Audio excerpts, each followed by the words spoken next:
this meeting.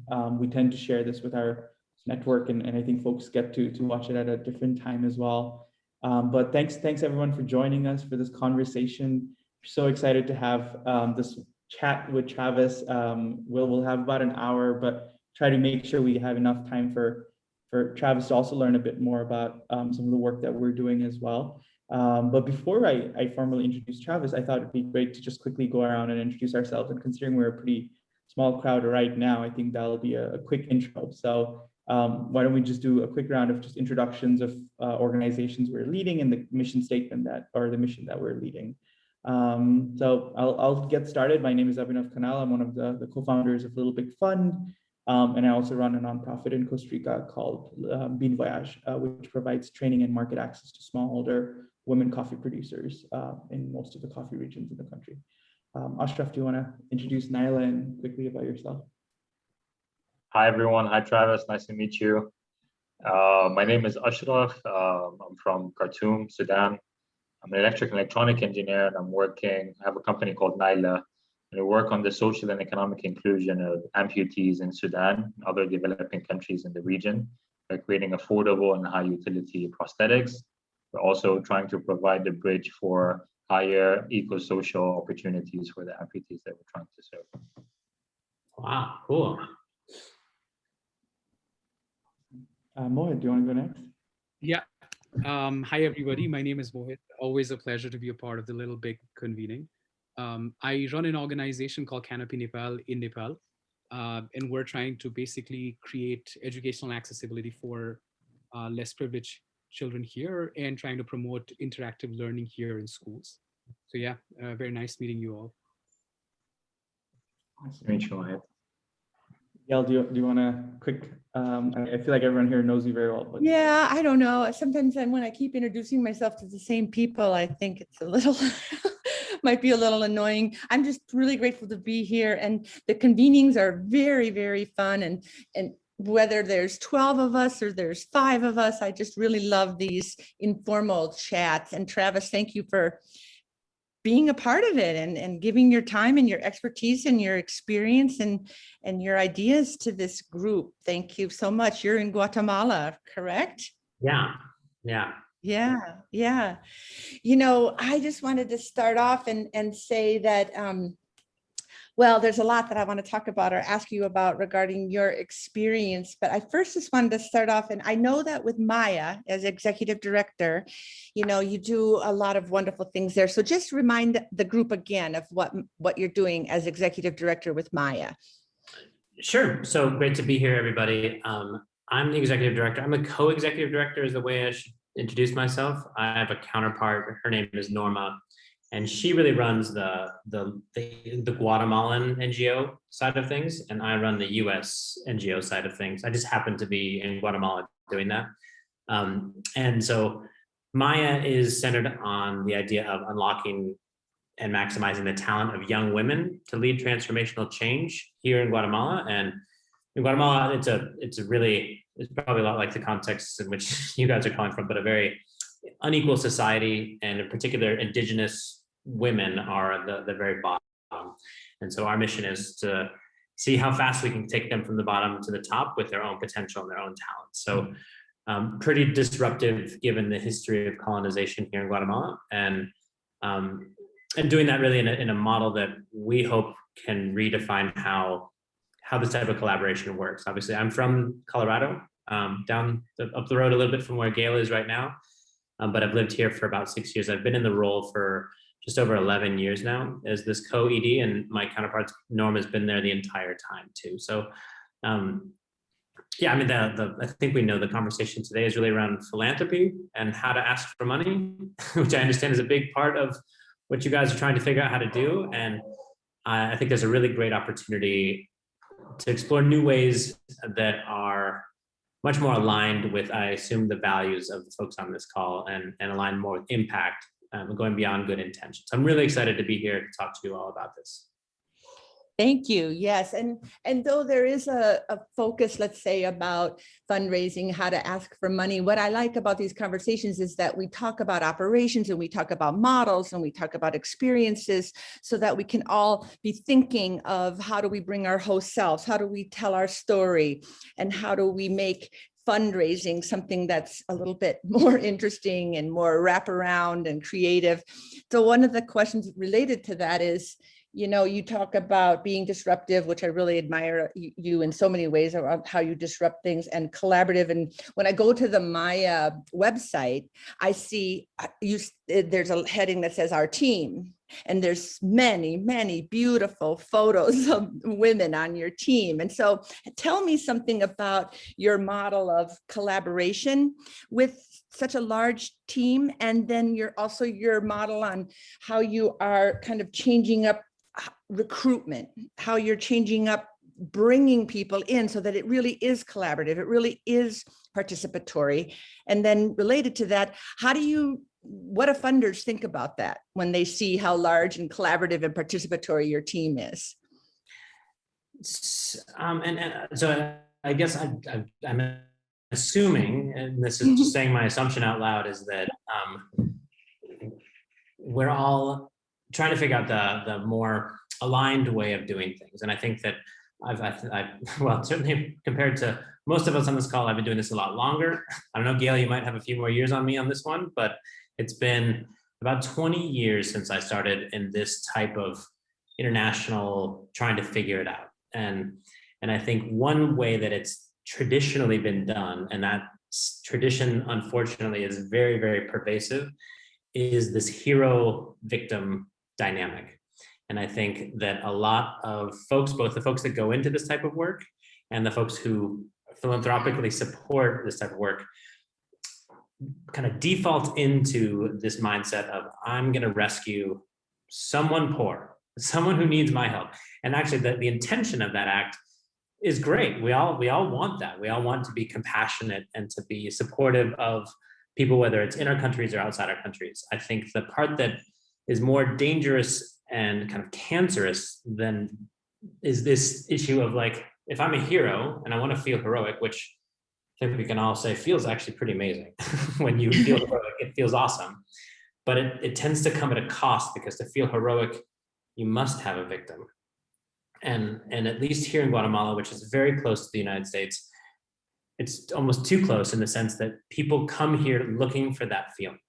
And so not during COVID years, but prior to this, I could go outside at my house and I would see just loads of young adults or late teens wearing their church outfit, like their t-shirt, and they got their shovels, or they're gonna go got bags of stuff. They're gonna go hand out, just basically throw off the back of a pickup truck, and they're gonna feel amazing. They're gonna have all these children chasing their truck. It's gonna have this great photo, and their truth, their story is a beautiful one, that they went to Guatemala and they saved a bunch of kids, and it was heroic. And I think it's a really intoxicating feeling. And I think organizations have begun, without even knowing it, have begun to design themselves to create that feeling for donors. And so you structure yourself to satisfy that pressure. And so there are tons of organizations here that have dried up during COVID because they don't have the traffic. They can't bring volunteers down, so their whole revenue stream is over. And they really just were almost like setting a circus up so these people could come repeat the same thing, like paint the wall, dig the hole. Next group does the exact same thing over and over again, and isn't really accomplishing anything in terms of impact. It's really just satisfying that idea of good intentions. And I think when I mention that organizations designed for that, often the director, and you guys have probably seen this a million times in your own experiences, when you go on that homepage and you see the founder, the director, and their face, and they're surrounded by, they've got all these children around them, and they're almost exalting themselves as that same hero. So come be a part of this heroic effort, and you could get like a contact high from this heroic spirit. And I think what we're trying to do with our website, for example, Gail, is to flip that and say, like, we really don't want to feature, and it's really difficult because people, donors in particular, love that story. They love the story of the individual who gave it all up, who traveled and sacrificed everything to become this compassionate humanitarian, blah, blah, blah. But I feel like I've seen that fall so many times, and I've seen that becomes the mission of the organization. So Gail, to your point, we're trying to show the opposite, that if you look at our roster, we really push ourselves. We're trying to push ourselves to the very bottom, especially the foreigners on the team, and really exalt the ones that are doing the actual work. We just facilitate, but it is a unique thing. I think some donors love it and some don't like it at all. And for us, it's almost, it's a meaningful filter for us. If they say, wait a second, like, I need someone who's culturally like me leading the charge down there. Then we usually say, well, then we're probably not the best fit for you to begin with. Like we should probably just acknowledge that this is not going to be a good relationship. So good luck finding that one. If you need the hero thing and that's what you're pursuing, we're willing to say that that's just not, we're not going to jump through those hoops for you. It's just going to be a bad fit, and good luck and move on. Versus before, and we've done it. I'd say this, we definitely have not figured this out. So we've made that mistake enough times, like, oh, well, you don't see it there. And actually, the gringos here, the foreigners are in charge, and and kind of start to put yourself in these weird pretzels, and then ultimately you get punched in the face anyways in the end. So we just realized it's not worth the effort. Culturally, as an organization, it's a bad fit, and just from the beginning, it's best to filter for that. Wow. So you have actually said no to donors if you find that when you first kind of get to know them, the sort of first date grant or the first date meeting, if you find that their approach is more top down or more, oppressive, you said no to donors. I mean, honestly, like it's so much easier said than done. So what we'll try to do is say, we'll counter offer. It's a lot. What we want ultimately is a space to negotiate, because we can't say no to a lot of donors, but we can say, so for example, we run a school here in rural Guatemala, and it's a scenic place. You can already see the photo that a 12th grader from the US who wants to volunteer already has like her Instagram photo imagined in her head. Like, okay, I'm going to get my nails dirty. I'm going to stand in front of this brand new hole we dig with a bunch of brown kids. Like that's kind of what she's got. And so we can say, okay, guess what? That's not going to happen. That photo is not going to happen. But we can offer you, and ideally what I've been working on is, let's have a conversation around that story that you want to tell. And let's see if we can tell a story that actually is the story that we all want to tell. Because that story that you want to tell isn't the story we want to tell at all. That's a counterproductive story for what we're trying to do. But often what we're trying to create is that space that doesn't normally exist, which is, can we just talk about this? Can we, like, if you will listen to why I think that story is destructive, then I think we can come to a better solution. So Gail, to your question, we don't like to just close the door, but we would love to say, can we have a conversation about that? Because it doesn't quite fit with us. And what I've been trying to work on, and hopefully we can work on today in this group, is how do you create that space? How do you create those critical and really, they're crucial, and they're the candor that has to go into that, and the courage is the hard part for us as organizations, is to actually steer right into power and do it both respectfully but assertively. And I think that's something that just doesn't happen in our sector. I agree, and I'm all for that. I try to do that as well. I wanted to just welcome, before I move on to another question, Santoni, hello. Do you want to tell us a little bit about how you're doing, where you are, what your work is? Hi, Gail. Yeah, I'm doing okay. I mean, we're in the middle of the pandemic crisis of sorts. So it's not really up as in the mood wise. Pretty much everyone's affected, and there are a few deaths going around. So in that sense, the mood is not really up. But yeah, I mean, I work at Shuffle Partners. We basically do three kinds of work. One is we do business consulting. That's with private sector companies. The second is we work with development sector. I mean, we have this development sector work. I'm at the moment working as operations lead for a USAID and UK funded project that looks to train 1,200 at-risk youth, especially female. And the other is we also work in the angel investment side of like, in the angels investment space, we have invested in 3 companies. I serve on the board of one of them, and just to let you know a little more about me, why I'm so interested in attending this kind of the LBC events. And I also attended a big boot camp that was organized some couple of months back. It was a wonderful boot camp session, and I come from private sector background, but then my work like off late we work with development sector, we work with donors, and we also work with NGOs who work with donors. So it helps me get better perspective. Yeah, I'll stop here. Thank you. And Santana, where are you? Just curious. I'm in Kathmandu, Nepal. Okay. Nice to meet you, Travis. Yeah. Nice to meet you. Nice to meet you. Travis, I thought it was an interesting dichotomy between like the hero and victim. We have a term for that here for a lot of the NGOs that are coming and doing work. We say the savior complex. Once you start saying all these things that are not sort of culturally appropriate, and you feel like they're doing it for the story or the report, you got a savior complex. And I think I resonate with that a lot. And Ashraf, I can only imagine what this is like in Africa. Like I feel like it's got to be 20 times more extreme compared to what we're looking at here in Central America. And because of all of the way that unfortunately that continent's been portrayed for so long, and people's exposure to that continent typically coming exactly through what you're describing as their only contact is through the savior complex. So I can imagine it's everywhere. If it's a lot here, it's got to be really prolific there. Yeah, it has really shaped us and other initiators. You have to learn how to be multilingual, speak multiple language, be able to speak to the language of the NGOs and the language of the local people, the language of sort of the private sector, just to create coalitions. But it's an interesting concept. I like the hero victims or the dichotomy.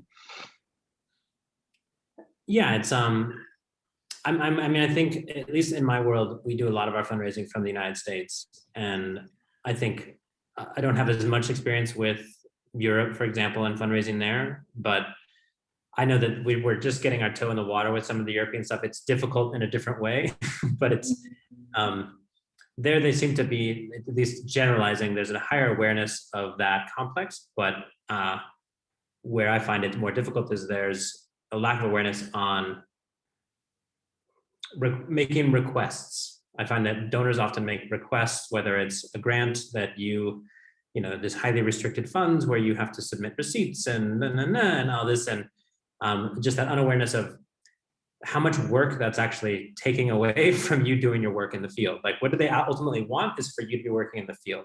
What they're actually doing is making you sit at a desk doing Excel receipts, right? But that's sort of like, they haven't connected those two dots. And again, it's a similar thing of how do you create the conversation to say, hey, actually, like, I think, like, can I ask you a question? What is your intent with this support? And they'll always say, oh, it's to fulfill your mission, blah, blah, blah, and to be collaborative. And they always say the right things. And then how can we, again, create that space? Well, like, can I ask you a question about how we can do that better? Like, how we can actually unlock this better? Because right now, you're taking me away from the mission of our organization to appease your report making or whatever that might be. And I totally appreciate how difficult that is to say. But we're kind of betting, at least in the US sense, that after 2020, I think a lot of people who really felt that they were aware of things suddenly realized that they have a long way to go. And I think my organization is definitely like betting the farm that people are going to be more open to these conversations, because in the United States, I think a lot of us had our blinders suddenly pulled back in ways that we thought we were seeing the world and seeing it for everything it was. And to quickly, with the Black Lives Matter in particular issue, having those pulled off and like, whoa, I have so much more to learn. And we're pushing more to the idea of what learning looks like. And I'm sure you guys have all heard about, growth mindset is it's an awkwardness. There's an awkwardness to learning because it's weird and you're vulnerable. And that's what these spaces are. These spaces are weird and they're vulnerable. And we ultimately would love to attract people to our organization, attract funders, because we're offering these really weird, confusing cultural spaces that you can't find anywhere else. I mean, that's really trying to go all the way with it.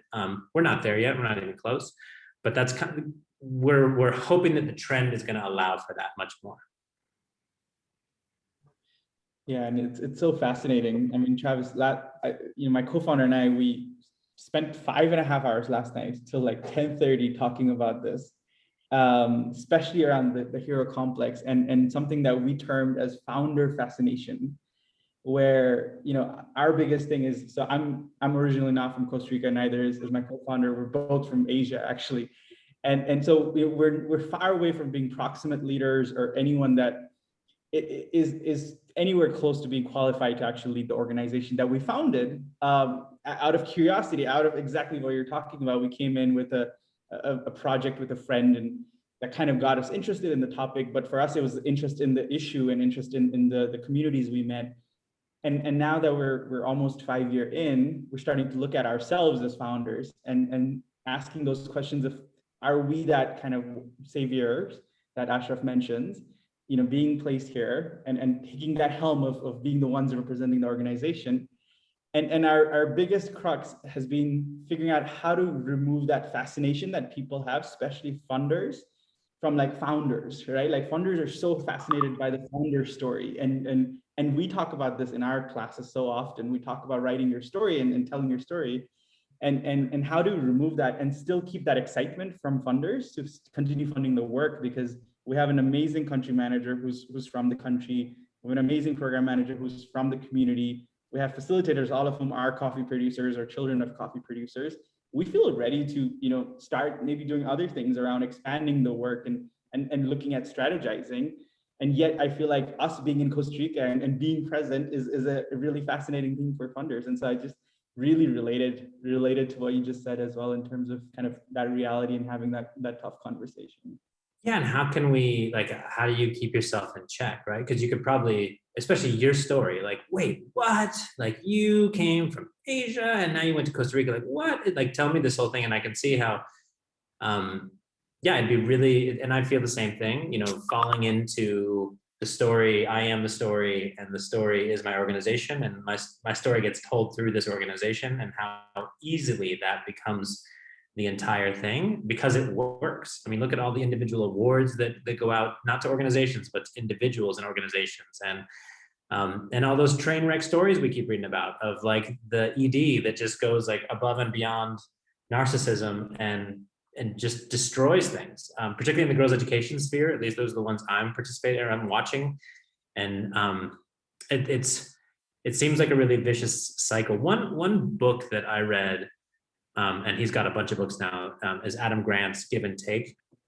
And I read it, it's a little old, he's got a bunch more books since then, but I thought it was, he has a part about narcissistic leadership that I thought was really insightful, because to be perfectly honest, I'm terrified of that, of slipping into it and not knowing. And I think I actually have a little bit of probably that weird narcissism that I feel like I'm susceptible to it.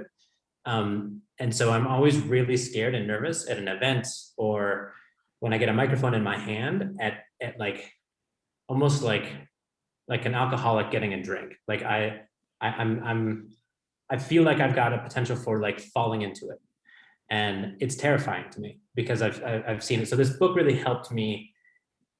I can look at behaviors, and whether they're in me or in organizations with whom we're considering a partnership, and say oh, I can see, one example he has is, look at your annual report.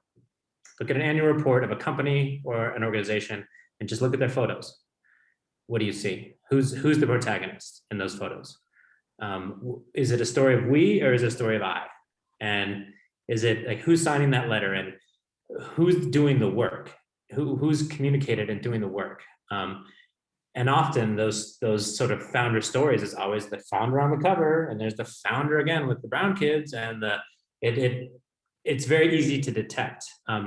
He used the case of Enron as an example of, Kenneth Lay, I think, was the CEO, and he was on 85% of the pages in the annual report of Enron. Like he just could not get enough of himself. And I think it's just something that I think as a sector, I'm very cautious about that. I try not to get on any stages. I try not, just because I'm afraid of it. I'm terrified of it because you see how it can just consume someone, and then it becomes all about that story. So I think it's a great point, and it is something because the donor really wants it. You know, when you open up that event for fundraising and you're standing in front of people like, well, first tell us your story, or you try and go into the facts, and they want this emotional connection, this narrative. So how do you give them that, but maybe make it not your own narrative? And we're trying to take a step back right now in Maya again and push English as a second language narrative, you know, pushing forth our staff who are learning English and just saying, hey, this is what the space needs to look like. Like, yes, I'm from Colorado, and Gail, if I were in your living room, I'd feel super comfortable and I could relate to you in 25 different ways. And if it's a woman from rural Guatemala, probably not the same, but we would be betting that you would be okay. Like I've been predisposed. Someone told me this was going to happen. I'm coming in here with an open mind, and I'm ready to try and wrestle with this in ways that I hope are going to be even more stimulating. It's not going to be the same slideshow that we all do as gringos, as people from the US who do this and speak on behalf of anyone. It's the actual person speaking on behalf of themselves. That's super helpful. And you know, thanks for really kind of touching on these points. I think a lot of us feel quite connected, and I know for a fact that Gail and I on a weekly basis talk about that disruption part and how do we, you know, we train our you know, believers, as we call our group, on writing grants, and that's usually defined by what philanthropists want, and what we see is wanting. But then we're also trying to see how we can switch that conversation around. And a question I have for you, Travis, I guess it relates to this resource that you've created, a ton of resources, but the specific one that I want to share the link here for everyone to look at later, but it's an incredible quiz that Travis has developed for philanthropists and donors to take before engaging with Maya. I'm not sure if it actually would open. I just got that from the website, but I think it's a very interesting narrative and a way of shifting that power. And I'd love to learn more about how you went about developing this tool and how that, like, what's the reaction been from funders? Are they using it? What's their reaction been? I'd love to kind of dive deeper into that as a way of kind of shifting that conversation. So all of this conversation comes from this fellowship that I just completed last year called the Mira Fellowship. And it's designed for mid-career professionals who are just kind of pissed off about something, honestly, like this irritation that's been bothering someone for 20 years. And mine has been this silent power dynamic drives me crazy, as I'm sure it does with you. When you feel yourself compromising your integrity and your values in your head, and you're unable to articulate anything in your own defense, that is the worst. When it's you, and it's even worse when it's your organization. You're not just bending your own integrity, but you're bending the integrity of your organization to respond to, not to your client, but to an external power.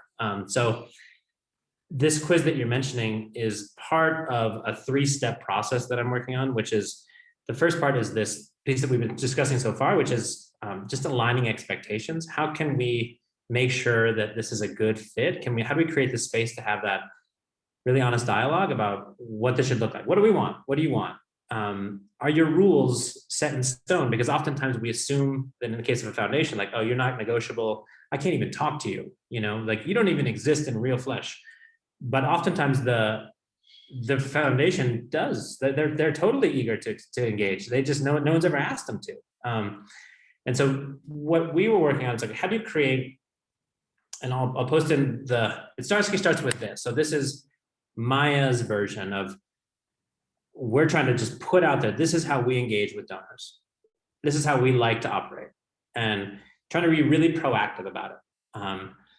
And not to be like, this is the way it's going to be. It's meant to be, hey, just FYI, this is what really drives our impact, and this is how we would envision our connection with you. And so the next piece, and you can, that's a long document, so it's 2 pages, you can look at it later. But then we were like, okay, it would be awesome if like donors would tell us the same thing. Like, how do we get them to like reciprocate with their own ethos? And we couldn't figure out how to do it. Like they just wouldn't do it. we asked a bunch of them to try, and they were like, I don't even know how to put that together. Like, that's too much work. I don't know how to articulate these things. And so basically we couldn't get them to do it. So we've put it out there and into a space of nothing, which feels better than nothing, but it's only half the battle. And so we're trying this. The quiz, it's hit or miss. We try to say, okay, what if we like sort of sneak it in there? And this quiz, which is like, everyone wants to know what type of philanthropist they are, especially those who've been engaged in philanthropy. Like, oh, I'm curious about this. It's a little bit like those old Facebook like data mines from back in the day. And it's going to inform us of who we're working with a little bit. Like, at least we're going to be able to, again, try and create the space where we can talk to them honestly, without messing up, without overstepping a boundary, or without communicating the wrong way. Or we're just trying to get a feel, because as you guys, if any of you guys are, and I assume all of us are in fundraising, you're often just guessing. Like, am I calling them too much? They haven't responded to 4 emails. Do I send the 5th email? Like, what story do I tell them? Is it a story of impact? Is it a personal narrative impact? Like, I have no idea who this person is. So you're just guessing. And so we're just trying to get the basic data of who are you and what motivates you and how do we talk to you. And honestly, like, a lot of folks get really frustrated with the quiz because they're like, it's too confining. I'm all those things. And it forces you into one by design. It gives you an output. I think where we're missing is probably a little bit more. Like, we had to make it really short so people would actually do it. We need to leave like a broader comments, like any other comments at the end of the quiz. That's something that's missing. It's not perfect, and the uptake has not been what I had hoped it would be. But then again, we haven't really pushed it out there. The other advantage is, like, just on the side, is the data capture for us, because we don't have everyone's email. We don't have, like we can also just grab who is this person a little bit. But I think it's like an incomplete step. Maybe it's a stepping stone towards that conversation. Like, can you just tell us, like, yes, I've been on your website. I get it. Can we take that down a notch and get into the weeds? And can you describe to me exactly what this looks like, or how negotiable is this relationship? And a lot of times you just don't know. And so we assume it's totally non-negotiable. But I'm finding that more foundations are like, yeah, thanks for asking. Like, you could totally just avoid, like, ignore that thing we put on the website. Like, that doesn't apply to you. And it's just, these are questions that people don't ever ask. So that's like step one, right? Of like creating the conversation, trying to be vulnerable, like, we're in this relationship to learn together. And you guys can already tell, like, in your minds, that you're probably like running through the foundations that you're trying to connect with. And like, okay, that one maybe, that one no way. It's not for everybody. And none of us can say, like, we're only going to work with organizations that, want to talk to us like this. That's definitely not true. We are definitely still putting ourselves into pretzel positions all the time in my edge, because we're tied up already. We've already like created expectations that are false with certain donors. And then the next phase, which I'm still working on, would be after you've created this conversation, this platform of communication, how do you create dignified engagement? So how do you not bring in the t-shirt wearing, shovel carrying teenagers who dig useless holes? How do you create engagement with your clients that adds value to your clients? It doesn't put them in a victim role at all. Or for me, it's a lot of times going to the US for a home event. Let's say I take some colleagues from Guatemala to a home event. How can that engagement not just be an extraction? How can this person also be a learner and a teacher? Like, how can we all go into this process and come out feeling eye to eye? There is no hero, there is no victim, but we are all partners in this in an authentic way. Because that predicates the third part, which is that we share a similar story. I think the worst is when and I don't know how many visitors you guys get in your programs, but when you see like a social media post and you're like, what? Like, how did they even get to that? Like, where did they get that story? How do you create a story that's going to be contagious in a positive way? That's going to say like, wow, that's like, it's not you in front of a hole that's useless, standing next to children looking dirty. It's a whole different flip. Like, well, tell me more about that. And then hopefully this spreads by word of mouth and gets more contagious. This becomes the norm. The dignified engagement becomes the status quo, and that the hero victim thing is no longer something that is so tolerated, because I think we can all agree that the hero victim thing is totally counterproductive to what we're trying to achieve.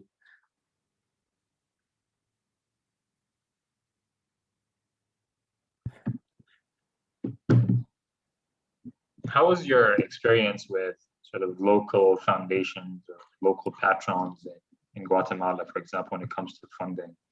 Was it very different to the funders in the US? Did you approach them at all? Can you talk a little bit about that? We're trying. So I mean, probably like you, I don't know if you guys have 501c3s in the US or not. And we have, our local registration, we have our 501c3, and the local registration here, yes, we're trying to engage. There's a ton of money in Guatemala, and a really poor track record for giving any of it away. And if that hero victim mindset is pervasive in the US, I think here it's far worse. We have a lot of challenge with misogyny and racism are our main obstacles, which are big obstacles, probably in all the countries where you guys are working too.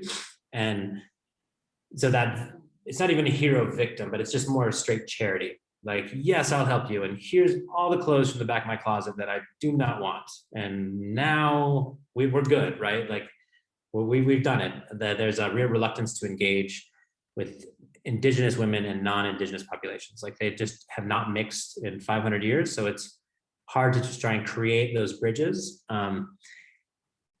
Our ambition is to try and skip over a lot of the learnings in the US and go right to the top. It's a little easier to find dignified engagement here because they're already here. And it's a couple hours away. We can facilitate an event where people, we hope, will see what an Indigenous girl is capable of with their own eyes right away. It's a lot harder to create that sort of epiphany in the US, but the defenses here are so much higher. People have 500 years of really set paradigms around specific races, and those are hard to tear down. But you can at least your progress can be faster here. We have not been able to engage any significant foundation support here from Guatemalan families. They tend to give to themselves. they tend to they kind of are self-serving entities here. So we're more at the small individual, like monthly donor is where we have some degree of success. But it's they're coming from way further back in terms of their own awareness of their own role in society here. And so, for example, a frustration for us was Black Lives Matter. You had all these these elite Guatemalans expressing solidarity with Black Lives Matter, which was great. And Maya, as a organization of Mayan women, was like, and the systemic oppression piece, any looking in your own backyard piece, and they just fly right by that, like, yeah, George Floyd. And you're like, I know that, yes. And have you not noticed anything here around that? And they just could not bring it home. It's too painful. And I mean, I'm sure that this call is not super familiar with Guatemalan history, but we had, Sudan's had its own situations of civil war, but we had our civil war just a generation ago that was like a 36-year war. So that's pretty fresh. And there's a lot of old truths here that we're still trying to disassemble. Do you mind sharing the Maya website, please? Sure.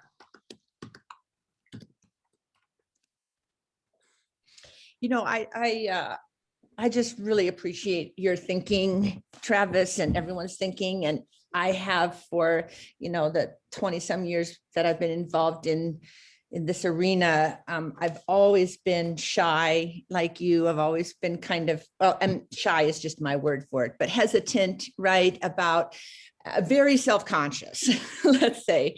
But in some ways it's been beneficial to me because I like having more of a low profile. And I realized that when there's a lot of, I want to support this disruption, and I think that I am trying to do that. And I see that one of the bigger sort of battles in this is just media in general, right? Just like Twitter and TED Talks and all of those things out there that glorify and uphold this dichotomy, right? So TED Talks, they're great and they're interesting, but if you dial down, they all have a similar structure of look at what happened. I suffered, I learned, I survived. And I'm not saying that that hero's journey story, right? A story is important, but when the media, right, or the headlines on CNN or any kind of feature story has that same structure, which creates this protagonist who's saved or is saves themselves.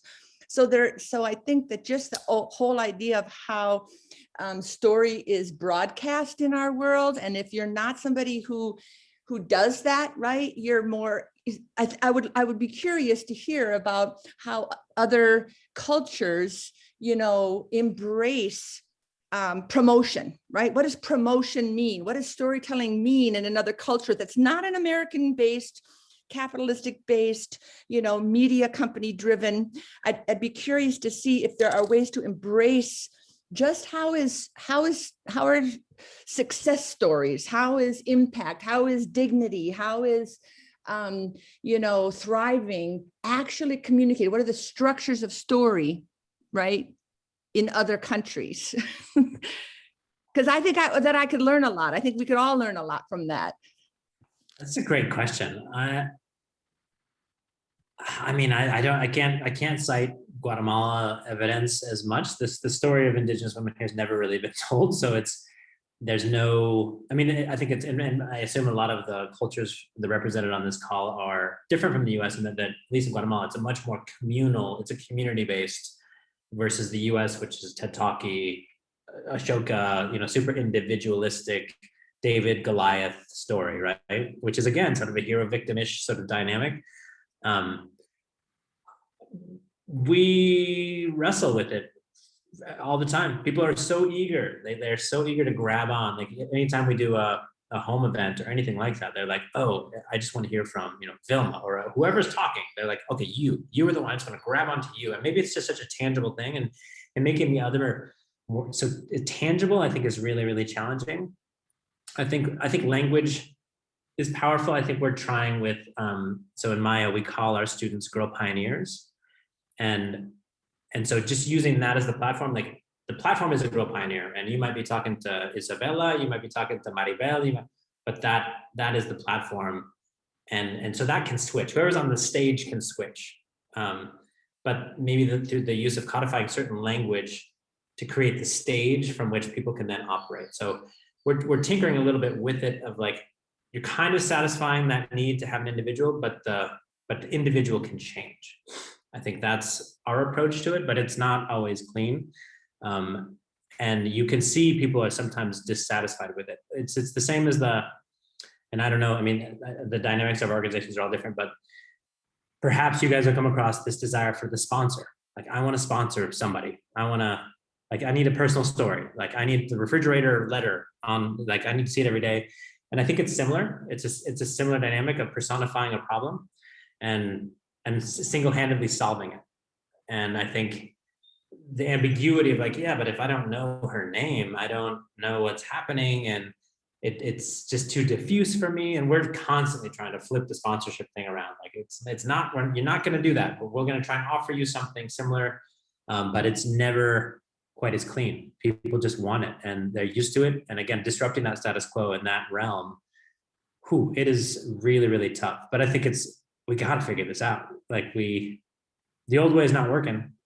And I think, like I said, I'm optimistic. I think there's a window right now where not everyone's going to go, but we can kind of set aside a new way of operating. Yeah, I think so too. And I'm glad to be having the conversation. And I think that one of the wonderful elements of these convenings is that we try to have them be not only just very conversational, but disruptive. It's not like our impact of our convenings is that everybody goes home and writes a new mission statement. We don't have any kind of major intent except to get together and talk. And maybe, the convenings can continue to be a mini focus group or a task force and meetings of the brains, and maybe a Little Big Fun can help develop some kind of gathering, right, of people to talk. And how do we shift these conversations? How do we shift them? And we do them by sitting here talking about it, having no even agenda, not even a whiteboard, right? that we write on, and see how can we start to, you know, uphold this movement. Because I think that the dance and the movement and I mean, the depth of unknowing by so many of the people that I talk to about how oppressive their first dollar is that they give is just, it's almost like, it's just amazing to me when I think about it. And it's the same kind of story of, oh, I'm going to go visit Guatemala and I'm going to buy Coca-Cola for everybody. You what? No, don't buy Coca-Cola for everybody. Stop. But there is just this intention, as you say, to share, but their message is they need a Coca-Cola. And how can you how can you create that dialogue? I think that's it. And I find, Gail, that if you can do it in the right way, people will be like, whoa, like I had no idea. Like, thank you for telling me that, because I'm embarrassed, but I'm also so relieved that I'm not going to do that anymore. And those are the people we want to talk to. Obviously, there's people who are like, you don't get to tell me if I buy Coke or not. Like, that's not even like, we don't really want to talk to those guys as much. But there are, I think, folks that are like, their intent is truly benevolent, and they just want to try, and no one's ever told them. And I'm finding that that's definitely the majority are like, well, I never even thought about that. Same with like the camera policy in our school. Like, wow, like, you know, you can imagine our setting, people wanting to trounce through math class and like get close-ups of girls and like, yeah, but like just for a second. And I think the challenge of this is, if you're dealing with donors from cross-cultural situations, is that when people leave their country, they like, I assume no responsibility for my idiotic actions, right? Like, I'm not supposed to know what's going on. But if you just kind of help them see the guidelines and say, just for a second, empathize with your own kid in a math class. And if some random person walked in and started hugging him and asking for a photo, like just process that for a second. And a lot of times, like, oh my God, I never even thought about that. Like, whoa, sorry. Didn't like, I got way outside my head. But doing it in a collaborative way, I think the tone, because you guys all see organizations that are all about like, you're doing it wrong, like in it and criticizing other organizations. And you know, that I think it has to be really done in a collaborative spirit if it's going to be a movement that's actually adopted by a lot of organizations. Yeah. Going back to your question, Gail, I think even within the countries, and I'll take Sudan as an example, there are so many different dynamics when it comes to promoting these success stories, right? So like I said before, you need to be able to speak multiple languages. You need to be able to communicate with different groups of people. And I mentioned this to you in our call a few days ago, is that within like the urban sort of centers, Khartoum, the capital, and other cities, people do use social media. People do want to see the protagonist. People do want to see sort of a single success story. But when it comes to the actual beneficiaries, the amputees, they regard success as success within their families, right? Within their sort of close-knit communities, the neighborhood, the mosque, the village. And they don't really care about what outsiders think of them, right? They're not even interested they don't want to be photographed. They don't want to be interviewed. They don't care about that. They just want to showcase their success and their happiness with like a small group of people. And I think managing that still is very challenging for us, because we do want to highlight the success stories to sort of our Western or Westernized sort of audiences, but we also want to stay sort of mindful and towards sort of the sensitive issues regarding the end beneficiaries. But we also want to make it seem that it's inclusive for all. It's a very complicated sort of equation. But I think it even within specific countries, within the city, it just differs greatly. Yeah, I find that that's a dynamic we experience a lot with, like, a donor will come and be like, they don't even know who I am. Like, you haven't told them that I am here, you know, like, yeah, she's 13 years old, man. She's got her hands full. Like she does not need to know that, you know, but there is this, there's this, but it's me. And so, and then that's when you realize, to me, these are moments of pain, obviously, and awkwardness, but they're moments that I'm trying as a leader to learn, like, okay, somewhere there was a mistake. Like that statement just indicates that there was a mistake and there's an opportunity to learn, because that person came in with an expectation way outside of what we're willing to deliver. So where was it? Like, how did we miss that with the onboarding before the trip, or, you know, that like it sucks when it happens, absolutely. But if we can learn from it, I think is the key. And so that will be hopefully the last time someone comes and says, like, she doesn't even know my name. Like, you know, and just obviously that person is not using their empathy for the circumstance. But I feel like that's, as organizations, we have to facilitate that space, that reflection, versus putting that on the client and asking them to do it. And I find, and this is different from you, Ashraf, in that I'm not from here. So I feel like the onus of that work has to be done on the US side of the equation. I think we're trying to really protect our local staff from having to do that work too. Like that's on us as fundraisers and as people from the culture comfort of like knowing how to engage in that conversation. I feel like that's the work that fundraisers need to do versus putting that on program staff, because I think the whole idea is they should be focused on program. Their job is not to like create epiphanies for donors. I have an interesting anecdote similar to it as well. We recently did a pilot with 10 amputees from different places in the country. And I can bet you 8 out of the 10, I don't think they know what the name of our company is. Right? And that's okay with me. And as long as we give them a sense of ownership of the mission, it doesn't matter who we are as a company. But at the same time, it's very important to showcase who we are, what our brand is, what our sort of ethos, our values to the sort of external community. So it's just an interesting way of dealing with these different dynamics. That's a hard one.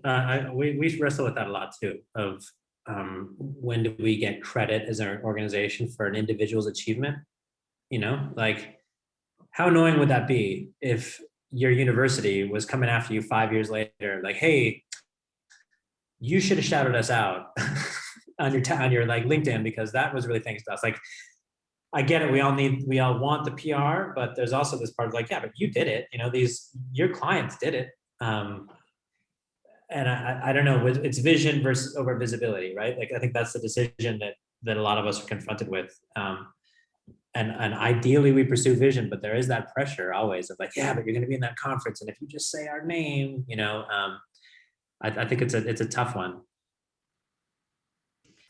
Yeah, it's so fascinating, and I could continue to talk forever with this group. And it's really, I just want to throw out there that another area that I wish we could start to, you know, disrupt understanding is with philanthropists who are really at their core, they're not big risk takers because it's their money, right? But they then are also informed by this whole back arena of the IRS and of their accountant and of their reporting, and to help them understand that, you know, you don't have to just focus on the impact of $10,000. You can focus on $500 and what that might do. And then, because I think when philanthropists start to think about, well, I'm giving a lot of money and I got to tell the IRS and blah, blah, blah, all these systems behind them, they get freaked out, right? And so if part of the dialogue can be that micro grants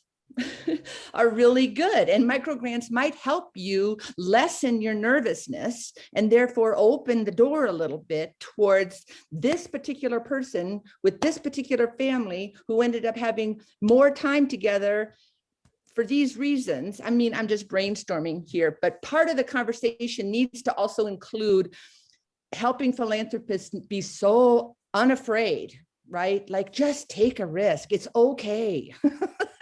Well, and I agree, Gail, that it's like, and again, putting maybe too much faith in 2020 as a wake up of like, wow, my minimum giveaway isn't enough. And my donor advised fund that's sitting there doing a bunch of nothing for 10 years could be doing something. Like the world needs more right now.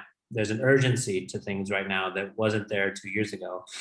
And I just, I wonder for all of us on the call, like, what would that experience look like if you were the beacon for philanthropic enlightenment?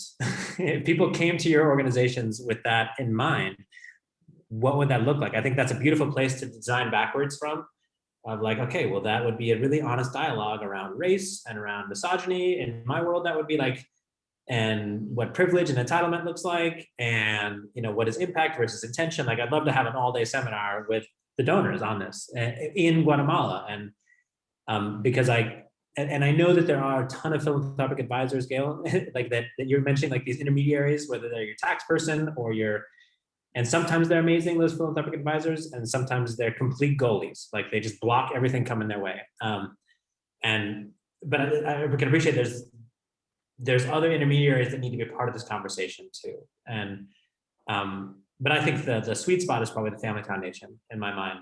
Like Ford Foundation, really hard to have a conversation with those guys. But the small family foundations that I think would be that either that small grant or the scalable grants, I think those can be our learning partners to start this journey. Well, I have to say that I'd love to continue this conversation. I do have to end here in a few minutes. And Travis, I would love to help continue a conversation around having an all-day conference about how to be a beacon for philanthropic enlightenment. What you just said was wonderful. And we can certainly talk about that later. And some of the people, everyone here would be a wonderful participant, I think. Yeah, Abhi, how do you want to close this? Yeah, I mean, there's just so many ideas. And I think I love the last bit. I know we're out of time, but I just shared this link, Travis, and for anyone else that was an event that a friend of ours who spoke at the convening last year had ran. I don't know if you know of Roman, but he ran an incredible kind of event, and Gail knows more about this, but he brought in like 50 Hollywood writers and 50, I think, academics to talk about how a lot of the conversations in Hollywood are happening around race and ethnicity and identity. And so maybe there's something to learn from that process, that room. I think it only happened a few months ago, and I think Gail was part of it, but maybe at a later date, we'll maybe touch base with Roman and invite you for a call, and maybe we can do some more collective brainstorming. But just wanted to share that link as a kind of starting point for that convo. And so grateful to have had this conversation with you. It's the flow of it is always super inspiring. And for me, it's one of the times in the month where a small group of people just like focus in on one topic, and it just feels great to kind of have that energy going forward, considering all of the different things that we're all doing. So thanks for making the time, Travis. Oh, absolutely. This was great. And hopefully you can stay in touch with everyone. Thank you. Thanks a lot, Travis. Thank you, Ashraf. Thank you, Santana. Thank Thanks, you. Abhi. Bye. Bye. Be well. Bye. Thank you.